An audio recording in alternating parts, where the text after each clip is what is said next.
আমরা news time থেকে আজ সারাদিন এই অনুষ্ঠানে উৎপল মহারাজের কাছে এসেছি।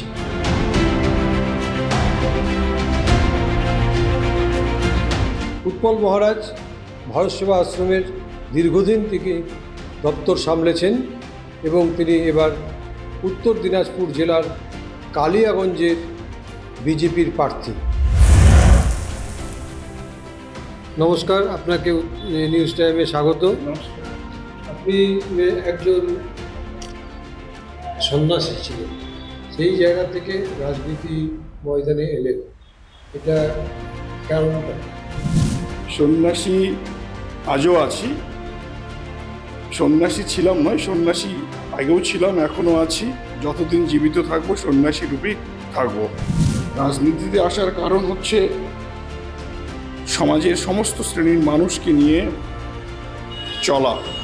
সমাজের যেখানে যেখানে মানুষ বিপন্ন হবে নিঃস্বার্থভাবে এবং নিষ্কাম কর্ম, যেটা আমাদের শ্রীমদ্ ভগবদ্ গীতা শিখিয়েছে যে কর্মণ্য সংসিদ্ধি আস্তিতা জানকাদয়, কর্মই মানুষকে সিদ্ধি দেয়, কিন্তু সে কর্মটা যদি আমরা নিষ্কাম কর্ম করতে পারি।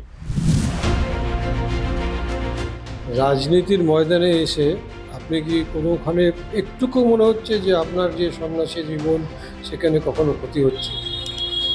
না, দেখুন, আমি যখন ভারত সেবাশ্রম সংঘের দায়িত্ব সামলেছি তখন আমি একদম গ্রাসরুটের সাধারণ মানুষের সঙ্গে মিশেছি, বড় বড় ধর্মসভা করেছি, আধ্যাত্মিক প্রবচন দিয়েছি। তো এখনও সেই ভাবেই জনগণের সঙ্গে মিশছি, শুধু ক্ষেত্রটা একটু আলাদা হয়েছে, কিন্তু জনগণের সঙ্গে মেশা, জনগণের সুখ দুঃখের সঙ্গে থাকা, জনগণকে পাশে নিয়ে চলা, এটা এখনও চলছে। আপনি সকালের খাবারে ফল দেখছি, আমাদের একটা কালচার আছে যে সকালে ফল, খালি পেটে ফল খেতে হয় না। না, এটা আমার দীর্ঘদিনের অভ্যাস। সকালে ফল নিয়ে ব্রেকফাস্ট করি, আমি সুস্থ থাকি এবং এটা দীর্ঘদিনের অভ্যাস। হ্যাঁ, ভালো থাকি, তাতে কোনো অসুবিধা হয় না। ভোটের ময়দানে এসে খাওয়ার দাওয়ারে কি কোনো পরিবর্তন করতে হয়েছে? না। আপনি তো বেরিয়েছেন প্রচারে, এই যে রাজনীতিতে এসছেন, এখানে আপনার প্রার্থী হিসেবে কোন প্রার্থীকে সবচেয়ে শক্তিশালী মনে হচ্ছে? এখানে লড়াইটা সেই অর্থে কেউ নেই, তথাপি আমরা তৃণমূল কংগ্রেস, তারা ক্ষমতায় রয়েছে, হয়তো তাদের মাসল পাওয়ার বা ইত্যাদি ব্যবহার করার চেষ্টা করতে পারে।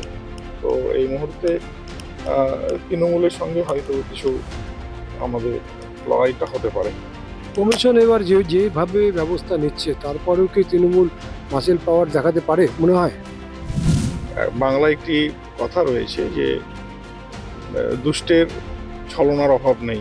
হ্যাঁ, তো যারা এই ধরনের সারা বছর ধরে বিভিন্ন রকম সুপ্রিম কোর্ট, হাইকোর্টকে পর্যন্ত যারা ফোন খাওয়ায়, তো সুতরাং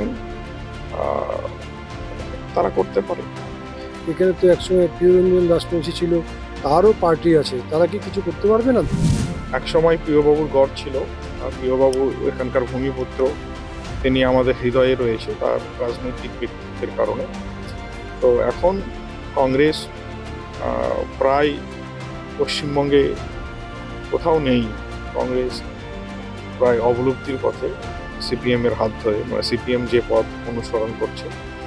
আপনি এখানকার বিধায়ক হলে প্রাথমিকভাবে কি কাজ করবেন, যেহেতু আপনার এখানে সাংসদও আছে আপনার সাথে? আমরা সোনার বাংলা গড়ার লক্ষ্যে যা যা করণীয় আমরা করব। আমরা ওমেন কলেজ থেকে শুরু করে এআই টেকনোলজি হাব থেকে শুরু করে এবং মদ মুক্ত কালিয়াগঞ্জ থেকে শুরু করে, মদ এবং হেরোইন জুয়া মুক্ত কালিয়াগঞ্জ থেকে শুরু করে, আর যা যা উন্নয়নের সর্বস্তরের উন্নয়ন যাতে মানুষের কাছে পৌঁছানো যায়, এবং কর্মসংস্থান বৃদ্ধি থেকে শুরু করে সবটাই আমরা প্রায়োরিটিতে রাখবো।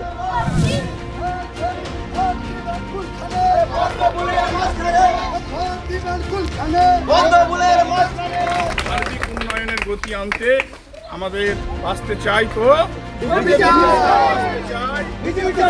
আসতে চাই। মানুষ আপনাকে এভাবে আশীর্বাদ করছে, রাস্তাঘাটে প্রণাম করছে, ফুল দিচ্ছে, এটা কেন? মানুষের অন্তরে শ্রদ্ধা, মানুষের সঙ্গে এতদিন মিশেছি, মানুষের পাশে থেকেছি, মানুষের সুখ দুঃখের পাশে থেকেছি, তারই বহিঃপ্রকাশ। মানুষের সাথে সবসময় তিনি থেকেছেন এবং সেই কারণেই মানুষ তাকে রাস্তাঘাটে দেখলে ফুল দিচ্ছেন এবং প্রণাম করছেন বলে স্বামীজির বক্তব্য। ক্যামেরা সুনীতেন্দ্রের সাথে অলিভ মিত্র, নিউজ টাইম।